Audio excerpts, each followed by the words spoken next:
Hi there, welcome to my another tutorial on Instagram. And today in this video I am gonna show you how to deactivate your Instagram account from a mobile device. So let's start how to do it. After login your Instagram account, tap on your profile.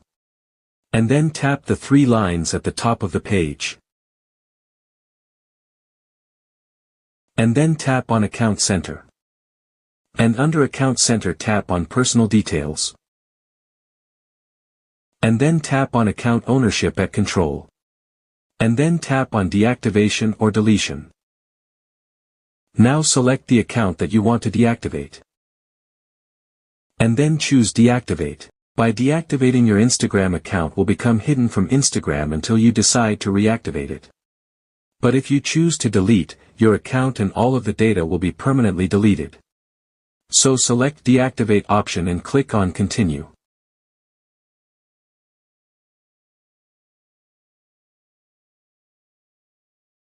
Now enter your Instagram password and click on Continue. Now choose the reason why you want to deactivate.